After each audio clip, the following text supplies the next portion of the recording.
नमस्कार, मी डॉक्टर इंद्रनील बावडेकर. माझा channel doctor बावडेकर्स homeopathy यात मी आपले स्वागत करतो. माझ्या किडनी सिरीजमध्ये आज आपण नेफ्रोटिक सिंड्रोम या आजारावरती बोलणार आहोत. या आजारात बोलण्याच्या आधी मी असं सांगेन, आताच गुरुपौर्णिमा इथं महाराष्ट्रात होऊन गेली पुण्यामध्ये. तर हे लेक्चर माझे गुरुवर्य, माझे मेंटर डॉक्टर उदयसिंह कुलकर्णी पुणे यांना मी समर्पित करतो.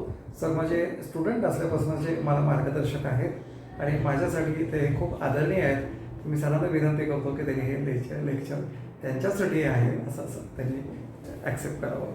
तर आता नेफ्रॉटिक सिंड्रोम हा आजार फार कटकट करणारा आहे. डॉक्टर आणि रुग्ण दोघांनाही त्रास देणार आहे, कारण वारंवार ट्रीटमेंट्स घेऊन वारंवार उपचार करून ते कमी उपचार झाले, काही दिवसांनी परत रिकरन्स येणारा हा आजार आहे. आता नेफ्रॉटिक सिंड्रोम म्हणजे काय, तर याच्यामध्ये भरपूर प्रोटीन्स लघवीमधनं जाणं, more than 3.5 grams per day, याला आम्ही नेफ्रॉटिक सिंड्रोम असं म्हणतो. साधारण 50,000मध्ये एखादी व्यक्ती या आजाराने व्याधीत असते. आपला पॉप्युलेशन तर देशाची केवढी आहे असं म्हटलं जातं. बालरोगतज्ञांच्या ओपीडीमध्ये प्रत्येक 5 पेशंटमागे एखादा पेशंट तरी नेफ्रॉटिक सिंड्रोमचा असतो. आता याच्यामध्ये नेफ्रॉटिक सिंड्रोम जो आहे त्याचे लक्षणं काय काय असतात हे मी आता आपण थोडक्यामध्ये बघावं. तर आता हा सगळ्यात महत्त्वाचा जेव्हा पहिल्यांदा होतो तेव्हा अचानक बाळसेदार दिसायला लागतं. एखादा व्हायरल फीवर येतो, एखादं इन्फेक्शन होतं, काहीतरी मुलांना कव्हर कांजळ्या होतात आणि त्यामुळे येण्याचं त्याच्यानंतर आल्याचे प्रमाण आम्हाला खूप वेळा आढळतं. आता याच्यात काय होतं, सगळ्या उठल्या बाळाचे डोळे एकदम सुजल्यासारखे वाटतात, चेहरा सुजल्यासारखा वाटतो, कधी कधी एकदम पोट मोठं होतं, काही वेळा त्याला धाप लागते, पायांना सूज येते. सूज येण्याची आपल्याला लक्षणं खूप वेळा दिसतात. भूक मंदावणं, उलटीसारखं वाटणं, चिडचिड करणं, अशी अनेक लक्षणं आम्हाला याच्यामध्ये दिसतात. आता या नेफ्रॉटिक सिंड्रोमचं नक्की कारण काय, तर कारण असं एक्झॅक्ट काही नाही आहे. म्हणजे आम्हाला प्रत्येक रुग्ण काहीतरी वेगळं वेगळं कारण सांगतो. काही रुग्ण सांगतात की बाबा एकदम सिव्हिअर मेंटल शॉक बसला एखाद्या मुलाला, घरात कुठेतरी आई किंवा वडील गेलेत आणि त्यानंतर याचं निधन झालं आहे. काही वेळेला असं कळतं की काही मोठं इन्फेक्शन त्याला थंडीवरून दाबण्याचं होऊन गेलं आहे, मलेरिया, डेंग्यू, त्याच्यानंतर त्याला हे असं नेफ्रॉटिक सिंड्रोम झालं आहे.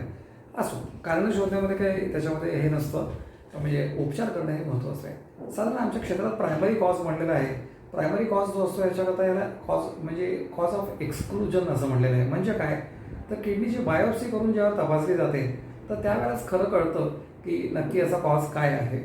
आणि ज्यावेळेला कॉज म्हणजे ठराविक काही म्हणजे किडनी नॉर्मल असते पण नॉर्मल मायक्रोस्कोपकडे आम्हाला काही दिसत नाही, तर त्यावेळेला याला प्रायमरी कॉज नेफ्रॉटिक सिंड्रोम म्हणतात. मग याचे प्रकार आहेत. मिनिमल चेंज डिसीज म्हणतात, फोगल सेगमेंटल ग्लोमेरुलोनेफ्रायटिस म्हणतात, मेम्ब्रेनस नेफ्रोपॅथी म्हणतात. असे अनेक प्रकार आहेत. त्यातलं एक चौथा आहे ते खूप सिरियस आहे. ते असेल तर मात्र इमिजिएट हॉस्पिटलायझेशन आणि कधी कधी ICU लागतं. सेकंडरी कॉज म्हणजे एखाद्या व्यक्तीला डायबिटीस असला, ल्युपस असला किंवा अजून काही मोठा आजार असला त्याच्यामुळे त्यांना किडनीजला त्रास झाला तर तो सेकंडरी कॉज असा धरला जातो. आता आपण त्याच्या खोलात जायला नको. सगळ्यात महत्त्वाचं मी तुम्हाला सांगेन की याची नीट काळजी घेतली तर याच्यासाठी आपल्याला मात करायला खूप सोपं आहे. आता काळजी याची काय घ्यायची आहे, तर सगळ्यात महत्त्वाचं इन्फेक्शनचं आपण टाळली पाहिजे. लहान मुलांमध्ये याचं प्रमाण खूप आहे. लहान मुलांना शक्यतो थंडीच्या दिवसात जेव्हा किडनीला थंडीमुळे रक्तपुरवठा अपुरवत होतं त्यांना वॉर्म कपडे घालावे, त्यांना चांगल्या वातावरणात ठेवावं. चांगल्या म्हणजे वॉर्म वातावरणात ठेवावं. एक्स्ट्रीम कोल्ड किंवा एक्स्ट्रीम हॉट याच्यापासून लांब ठेवावं. इन्फेक्शन्स प्रिव्हेंट करण्याकरता त्यांना ज्या ज्या गोष्टी शक्य घरगुती आहेत त्या द्याव्यात. तर ही काळजी आपण आपल्या बाजूने घ्यायची आहे. डॉक्टरांच्या बाजूने औषधोपचार करणं हा भाग खूप महत्त्वाचा आहे. आता या आजारामध्ये नक्की तपासण्या काय केल्या जातात आणि कशामुळे हा कन्फर्म होतो, तर हा 2-3 गोष्टींनी होतो. एक तर युरिन सॅम्पल, ते सारखं मात्र वारंवार करावं लागतं. 1+, 2+, 3+ प्रोटीन्स दिसतात, तर त्याच्यामुळे युरिनमध्ये प्रोटीन्स जात असतील तर हा आजार तर 100% वाढला किंवा कमी झाला हे आपल्याला कळतं. कधी कधी त्याच्यामधनं कास्ट लघवीच्या ह्याच्यातनं जात असले की जे दुर्बिणीतनं दिसतात तर हे ॲक्यूट नेफ्रायटिस म्हणजे किडनीला सूज झाली आहे असं त्याच्यात म्हटलं जातं. आपल्याला मागच्या लेक्चर्समध्ये मी किडनीचं दाखवलं, एक चित्र पण परत एकदा दाखवतो. अशी किडनी आपल्याला दिलेली असते देवाने. अशा 2 आहेत किडन्या, बेंबीच्या मागे आणि पाठीच्या जवळ. तर साधारणपणे ही किडनी अशी आहे. याच्यावर बॉलपेनच्या आकाराची रक्तवाहिनी ही लाल आहे, इथनं रक्त आत जातं. आपण नीट पाहून घ्या.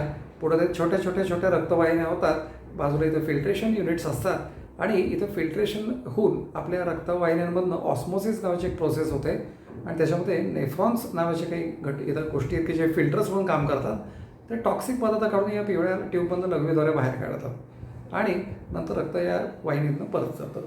तर जेव्हा या नेफ्रॉन्सला सूज येते, इन्फेक्शन होतं, हे खराब होतात, तेव्हा त्याच्यातून प्रोटीन लिकेज चालू होतं. तर आता हे प्रोटीन लिकेज सर्वसाधारण व्यक्तीला नसतं. नॉर्मल युरिनमध्ये कधीही प्रोटीन्स नसतात. हे नेफ्रॉन्स साधारण असे असतात. ही रक्तवाहिनी असे आज छोटी केसापेक्षा बारीक हे सूक्ष्म आहे हे असं इथं त्याचं जाळं असतं, हे वाय शेप असा हा नेफ्रॉन असतो आणि जेव्हा बायोप्सी घेतली जाते तेव्हा याचे नेफ्रॉन्सचा स्टडी केला जातो. त्याप्रमाणे किडनी आजार आम्हाला त्याच्यावरनं कळतो की नेफ्रॉटिक सिंड्रोम कुठल्या प्रकारचा आहे. आता जेव्हा नेफ्रॉन्सना या सूज येते, इन्फेक्शन होतं, तर नॉर्मल रक्तवाहिन्या या अशा असतात आणि मग त्याला सूज येते, या इथं जाणाऱ्या त्याच्यामधनं प्रोटीन लिकेज होतं, आहे पिवळे टिपके आपल्याला दिसतात आणि हे लघवीमधून खाली जातात. याच्यामध्ये खूप खोलात मी जात नाही आहे. या आजारामध्ये लहान वयात सुद्धा या नेफ्रॉटिक सिंड्रोममुळे रुग्णाचं कोलेस्ट्रॉल वाढतं, त्याचं ब्लड प्रेशर वाढतं. कित्येक रुग्णांना मी पाहिलेलं आहे की त्यांच्यामध्ये त्यांचे युरिया क्रेडिनिनसुद्धा किडनीचे पॅरामीटर्स वाढले. तर असा हा खूप त्रास देणारा आजार आहे. तर याच्यात सिंपल तपासण्या म्हणजे आपण करायच्या ते लघवी तपासणं, नंतर लघवीमध्ये प्रोटीन्स तपासणं, कॉम्प्रिहेन्सिव्ह मेटाबॉलिक पॅनल म्हणतात, म्हणजे हायपोअल्ब्युमिनुरिया डिटेक्ट करण्याकरता ही एक तपासणी ती करायची असती. कोलेस्ट्रॉल वाढलेलं नाही कन्फर्म करायचं असतं. स्पेसिफिकली LDL हे वाढलेलं असतं, हे आमच्या खूप रुग्णांमध्ये लक्षात येतं. LDL, VLDL ह्या गोष्टी वाढलेल्या असतात. इलेक्ट्रोलाइट, सोडियम, पोटॅशियम, क्लोराईड किडनीच्या सर्व फंक्शन्समध्ये आपण केल्या पाहिजेत. तर आता या ज्या गोष्टी असतात या महत्त्वाच्या. याच्यामध्ये काही वेळावाकडं दिसलं तर फर्दर इन्व्हेस्टिगेशन काही ॲडव्हान्स करायला लागतात, म्हणजे किडनीची बायोप्सी घेणं, त्याच्यावरूनच हे खरं कन्फर्म होतं. पण साधारण किडनीला भोगं पाडलेलं कोणाला आवडत नाही. नाईलाजाने आहे काहीच कुठलं काही औषध हवं तसं काम करण्याचं झालं की रुग्ण यायला तयार होतात. पण खरंच त्याची गरज असली तर मात्र अवश्य आपण करून घ्यावी. नंतर तपासणीमध्ये बाई ऑटो इम्युन म्हणजे आपल्या शरीरामध्ये आपली किडनीज खराब करणाऱ्या काही गोष्टी आहेत का हे स्टडी करण्यात आहे. ANA, ASO, कायरोग्लोब्युलिन्स, सिरम इलेक्ट्रोफोरेसिस अशा खूप तपासण्या आहेत त्याच्यावर. तर आता याच्याप्रमाणे आता आम्हाला क्लासिफिकेशन हे नेफ्रोटिक सिंड्रोमचं आम्ही करतो. सगळ्यात महत्त्वाचं म्हणजे प्रायमरी कॉज. तर आता प्रायमरी कॉजेसमध्ये काय असतं की आम्हाला हिस्टोपॅथॉलॉजिकली म्हणजे दुर्बिणीमधून पाहिल्यानंतर कळतं की हा कुठल्या प्रकारचा नेफ्रोटिक सिंड्रोम आहे.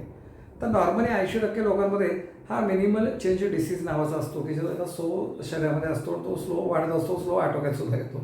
नंतर मग त्याच्यात खूप प्रकार आहेत. फोकल सेगमेंटल ग्लोमेरुलोनेफ्रायटिस, मेम्ब्रेनस नेफ्रोपॅथीज बऱ्याच आहेत. त्याच्यामध्ये एकच प्रकार आहे जो मी सांगत नाही, भीती वाटते, तो मात्र इमर्जन्सी आहे. काही तासात रुग्ण खराब होऊ शकतो. तर डॉक्टरांनी असं सांगितलं तर मात्र ॲडमिशन आपण करावी, त्याचा जीवाला धोका असतो. सेकंडरी कॉज म्हणजे कसं असतं की एखाद्या रुग्णाला डायबिटीस असला, ल्युपस असला, एखादा ऑटोइम्युन डिसीज असला तर त्याच्यामुळे होणारा जो किडनीला सूज येण्याचा जे भाग आहे तर त्याला आम्ही सेकंडरी कॉज म्हणतो. तर त्याचा कॉज ट्रीट करणं फार महत्त्वाचं आहे. तर आता मी सगळ्या रुग्णांना नेहमी विनंती करतो की तुम्ही कॉजेस त्याच्या लक्षात धरा आणि डॉक्टरांना विचारा आणि त्या कॉजला नीट ट्रीट करा. नुसतं लघवीमध्ये प्रोटीन्स आपण बघत बसणं आणि ते औषधं देऊन कशी कमी होत आहेत याच्यावर डोळे ठेवणं याला काही उपयोग नाही. हे सगळा टेम्पररी खेळ असतो. आता काय असतं, प्रोटीन लिकेज झाल्यामुळे रक्तवाहिन्यांमधून प्रोटीन्स रक्तामध्ये जातात, त्याच्यामुळे काही कॉम्प्लिकेशन्स व्हायची सुद्धा शक्यता आहे. काही लोकांना असं वाटतं प्रोटीन जाऊन जाऊन त्यांना त्याची सवय होते आणि त्यांना असं वाटतं मला कायम 1+2+ असतंच, त्यांना काही होत नसतं, ते सुद्धा खातात, पितात, फिरतात, सगळं असतं. पण त्याचे कॉम्प्लिकेशन्स होण्याची सुद्धा शक्यता असते. तर ते काय असतं तर रक्तातल्या व्हेन्स आहेत त्याच्यामध्ये रक्ताच्या गठोड्या होण्याची एक शक्यता असते. त्याच्यामुळे काही मोठा आजार होऊ शकतो. कधी कधी अर्धांगवायू किंवा आपण डीप वेन थ्रॉम्बोसिस म्हणतो, अनेक प्रकार मुलांना होऊ शकतात. या नेफ्रॉटिक सिंड्रोमची मुलं ही इन्फेक्शन्सला प्रोन असतात. पटकन त्यांना इन्फेक्शन होतं, ते खूप मोठं वाढतं आणि गंभीर होऊ शकतं. कधी कधी ॲक्यूट किडनी फेल्युअर म्हणतात, मी सांगितलं पटकन किडनीची लघवी कमी बंद होते आणि ते जीवावर बेतू शकतं. लहान मुलांचं वाढ खुंटू शकते. व्हिटॅमिन D डिफिशियन्सी मुलांना येऊ शकते. नंतर थायरॉक्सिन जे शरीरामधलं आहे ते सुद्धा कमी होऊ शकतं, कारण थायरॉइड जे बाइंडिंग ग्लोब्युलिन असतं तर ते बरेच सुद्धा कमी झालेलं असतं आणि अंगातलं हिमोग्लोबिन कायम कमी राहणं हे याच्यातल्या भाग नेहमी आपण झाले जातात. कॉम्प्लिकेशन्स हा आजार नीट मॉनिटर झाला तर हे कॉम्प्लिकेशन्स काही होत नाहीत. तर रुग्णांनी आता हा मॉनिटर करण्यामध्ये 2 भाग लक्षात धरावेत, एक डॉक्टरांचा भाग आणि एक रुग्णाचा भाग. डॉक्टरांचा भाग जो आहे त्याला आम्ही म्हणतो की मॉनिटरिंग, त्या डॉक्टर्स त्यांचं काम करतच असतात. त्याच्यामध्ये सगळ्यात महत्त्वाचं म्हणजे ते तुमचं ओव्हर फ्लुइड जात नाही ना बघतात, सोडियम तुम्हाला रेस्ट्रिक्ट करायला सांगतात, अल्ब्युमिन लेवल चेक करत असतात कारण ते लिकेज असतं. त्यामुळे खूप गरज वाटते तर अल्ब्युमिन तुम्हाला इन्फ्युजन म्हणजे सलाईनमधनं दिलं जातं आणि डॉक्टर त्यांची काळजी घेतात. रुग्णांनी काय करायचं आहे हे फार महत्त्वाचं आहे. आता याच्याकडे आपण जास्त बोलूयात. रुग्ण म्हणजे आता लहान मुलंच खूप असतात, तर त्याला काही त्यांनी करायचं नाही, त्याच्या आईवडिलांनी करायचं आहे. सगळ्यात महत्त्वाचं डाएट काय. तर आता मी याच्यात वेळ घालवत नाही, माझं लेक्चर झालं की मी तुम्हाला काही चार्ज देणार आहे. माझा लेक्चर पॉज करून डाएट आणि टिप्स त्याच्यामध्ये तुम्ही त्या घ्या, फोटोग्राफ्स काढा आणि पेन आणि पेपरने त्या लिहून घ्या, त्याचा तुम्हाला खूप गायडन्स मिळेल. तर आता मी डाएट या विषयात काही वेळ घालवत नाही. सगळ्यात महत्त्वाचं असं याच्यामध्ये की हा आजार जो आहे याला रिलॅप्स हा शब्द वारंवार ऐकला जातो. त्यामुळे काय होतं, रुग्ण म्हणजे त्याचे नातेवाईक हे खूप काळ ट्रीटमेंट घेतात ती थांबवली की मग कधी कधी परत प्रोटीन्स यायला लागतात, परत सगळी लक्षणं येतात आणि ते बाळ रिलॅप्समध्ये जातं. असं केलं की ते निराश होतात. वारंवार डॉक्टर्स बदलतात, तर असं करू नये. एकच डॉक्टर्स ठेवावेत, कारण त्यांना तुमच्या मुलाची तब्येत पूर्ण माहिती असते. आता हा आजार साधारण 2 ते 5 वयोगटात जरी झाला तरी कुठल्याही वयाला होऊ शकतो. टीनेजपर्यंत हा राहतो आणि जातो असा समज आहे. 80% लोकांमध्ये हा जातो, पण 20% लोकांमध्ये जात नाही. मोठ्या वयाला सुद्धा हा आजार येतो. तर त्याच्यामुळे आपण कायम डॉक्टरांच्या नजरेखाली राहावं. त्यांनी सांगितलेल्या तपासण्या वारंवार आपण काय करतो हे असं करू नये. साधारण आम्ही डिपस्टिक मेथड म्हणतो, त्यांनी लघवीमध्ये किमान आठवड्यातून 2दा तरी प्रोटीन्स बघावेत आणि 100 पारी वयामध्ये तारीख आणि किती प्रोटीन्स जात आहेत हे नोंद करून डॉक्टर जेव्हा बोलवतील तेव्हा त्यांना दाखवत राहावं, हे रुग्ण निघालावं. डाएट काय घ्यायचं ते आपलं बोलणं झालेलंच आहे. इन्फेक्शन्समधून प्रिव्हेंट करावं. थंडीच्या दिवसात किडनीजना रक्तपुरवठा कमी होत असतो, तर खूप थंडीच्या वातावरणामध्ये जाऊ नये. जे कोणी थंडीच्या प्रदेशात राहतात तर त्यांनी वॉर्म करून घ्यावी, वॉर्मर्स घालावेत. मुलांना शक्यतो थंडी जशी कमी अंगाला लागेल ह्याचा प्रयत्न जास्त करावा. सेल्फ मेडिकेशन करू नये. आपण कुठली तरी जाहिरात बघून प्रयोग करू नये, कारण हा आजार जीवाला घातक आहे. मुलांना लहानपणी झालेला मोठेपणी किडनी फेल्युअर, डायलिसिसपर्यंत हा येऊ शकतो. ट्रीटमेंट मनाने थांबवू नये. डॉक्टरांच्या ट्रीटमेंटने जेव्हा प्रोटीन्स कमी होतात तेव्हा मनानेच काही रुग्ण थांबवतात की आता बरं वाटतंय, आता छान बरा झाला हा, आणि सगळं सोडून जातात. मग परत त्रास आला की ते परत चिडून बसतात की हा परत कसा आला. हा वारंवार रिलॅप्सिंग आजार आहे. या आजारामध्ये रिलॅप्स का येतो हे तसं शाश्वत कारण नाही, पण त्याच्या सेकंडरी कॉज, प्रायमरी कॉज याच्याप्रमाणे रिलॅप्सेस आम्हाला माहिती असतात. नीट काळजी घेतली तर हे रिलॅप्सेस आपल्याला टाळता येतात. आता आपण पार्ट 2कडे जाऊयात. फार महत्त्वाचा आहे. तसा विषय 2-2 तास बोलणार काय, पण मी थोडक्यात माहिती देतो. डिटेल माहिती हवी असेल तर आपण व्हॉट्सॲपवर मला संपर्क करू शकता. आता पार्ट 2 हा होमिओपॅथिक उपचारांचा आहे. साईड बाय साईड ॲलोपॅथिक औषधांबरोबर जरी होमिओपॅथी घेतलं तरी चालतं, माझा अनुभव आहे, आणि रुग्णाला त्याचा खूप बेनिफिटच होतो. होमिओपॅथी किडनीजवरती तसं बऱ्यापैकी चांगलं काम करतं असा माझा अनुभव आहे. तर होमिओपॅथी स्टुडंट्स, काही डॉक्टर्स यांच्यासाठी मी तुम्हाला माहिती म्हणून काही औषधं सांगतो. काही रुटीन औषधं आहेत आणि काही दुर्मिळ औषधं आहेत. रुटीन औषधं ही 30 पोटेन्सीमध्ये मी दिवसातून 2दा किंवा 3दा आठवडाभर देतो. ही औषधांमध्ये आता एपिस मेडिफेका हे औषध असतं.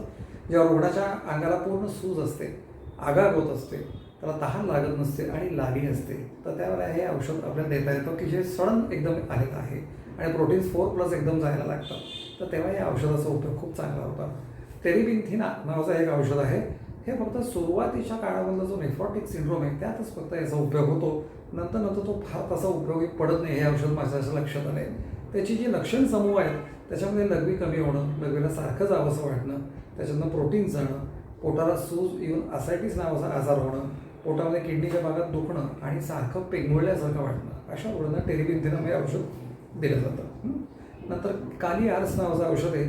त्याच्यामध्ये त्वचा विकार असणं, नेफ्रॉटिक सिंड्रोमच्या बरोबर रुग्ण चिडचिडा होणं, नंतर थंडी ताप रुग्णाला वारंवार येणं, अशा रुग्णांसाठी काली आर्स या औषधाचा उपयोग चांगला आहे. बाकी जी रुटीन आम्ही औषधं देतो ती काही स्पेसिफिक पोटेन्सीमध्येच काम करतात. बाकी पोटेन्सीत फारसाचा मला रिझल्ट आलेला नाही आहे. त्यामध्ये एक प्लंबम मेट आहे की जे 12x पोटेन्सीमध्ये काम करतं. नंतर केलियम आर्सेकोसोनम म्हणून औषध आहे. केली आर्स वेगळं आणि केलियम आर्सिनिकोसम हे औषध वेगळं. मी तुम्हाला नाव देऊन देईन. ते 4x काम चांगलं करतं. हेलिओमियास डायोसिया हे 3x खूप चांगलं काम करतं. फॉस्फरस हे औषध 6x पोटेन्सीमध्ये चांगलं काम करतं, असा माझा अनुभव आहे. दुर्मिळ औषधांमध्ये मी तुम्हाला सांगतो 2 औषधं आहेत. ऑरोनोफिन म्हणून एक औषध आहे. ज्याला रुग्णाला नेफ्रॉटिक सिंड्रोममध्ये जुलाब असतात, उलटीची भावना येते, गिळता येत नाही, संडासाद्वारे सुद्धा रक्त कधी कधी पडत असतं, सारखं तोंड येतं आणि अशी मेटॅलिक चव तोंडात असते, तर अशा वेळेला हे औषध दिलं तर रुग्णाला खूप आराम मिळतो आणि प्रोटीन्स पटकनी कमी होतात. डायझॉक्साईड नावाचं एक औषध आहे की इमर्जन्सीत आम्ही हे वापरतो जेव्हा रुग्णाचा BP खूप वाढतात अचानकपणे बिकॉज ऑफ नेफ्रॉटिक सिंड्रोम, आणि त्याच्याचबरोबर त्याला लघवीमधनं रक्त जात असतं. तसं इव्हन कधी कधी मोठ्या वयाच्या रुग्णांना झालं तर त्याची खूप शुगर वाढणं, कीटोॲसिडोसिस म्हणतात, तसं झालं तर डायझॉक्साईड हे औषध खूप काम करतं. अनेक औषधं आहेत यादींप्रमाणे, लक्ष समूहांप्रमाणे ही औषधं दिली तरच काम करतात. स्पेसिफिक औषध असं ह्या आजाराला होमिओपॅथीचं कुठलंही नाही. सर्वांनी लक्षण समूह जे आहेत त्याप्रमाणे औषध द्यावं आणि त्यानंतर कॉन्स्टिट्युशनल औषध रुग्णाला द्यावं. त्यांनीच हा रुग्ण खूप काळ स्टेबल राहतो आणि बरं होण्यासुद्धा त्याला मदत होऊ शकते. आता टेक होम मेसेज काय? टेक होम मेसेजमध्ये डाएटबद्दल तर माझ्या लेक्चरनंतर मी आपल्याला सांगणार आहे आणि काही टिप्स सांगणार आहे. चेकअप्स रेग्युलरली करा. त्याच तपासण्या करायला डॉक्टरांना सारखं म्हणायचं त्याच मी तपासण्या करते, याला कंटाळू नका. फार महत्त्वाचं आहे. याचा रिलॅप्स झाला तर तो परत होईल का या भीतीने राहू नका. कितीही रिलॅप्स झाला तरी आपले डॉक्टर्स सक्षम असतात त्या रिलॅप्समधून तुम्हाला बाहेर ओढण्यासाठी. त्यामुळे रिलॅप्स हा याचा रूलच असतो. ज्यांना रिलॅप्स होत नाही ते नशीबवान. पण रिलॅप्स झाला तरी निराश होऊ नका. आपण झगडत राहा, यश नक्की मिळणार आपल्याला. डॉक्टरांशी कोऑपरेट करा आणि लॉंग टर्म ट्रीटमेंट ठेवा. टेम्पररी ट्रीटमेंट घ्यायची 5-6 महिने सोडून द्यायचं असं करू नका. त्यानं तुमच्या पेशंटच्या तब्येतीचे हाल होतात किंवा त्याचा खेळ होत नसतो. वारंवार डॉक्टर सेकंड थर्ड ओपिनियन घेऊ नका. डायग्नोसिस कन्फर्म असेल तर मात्र मग याच्यावरती खरं सांगायचं म्हणजे लॉंग टर्म उपचार आणि डॉक्टर पेशंट रॅपो हा फार मेंटेन करणं गरजेचं आहे. हा विषय खूप मोठा आहे. मला असं वाटतं की हा आपल्याला थोडक्यात समजला असेल. काही क्वेरीज असेल तर व्हॉट्सॲपवर मला विचारा. दुसरं आपल्या नेफ्रॉटिक सिंड्रोम असलेल्या मंडळींशी हा शेअर करा.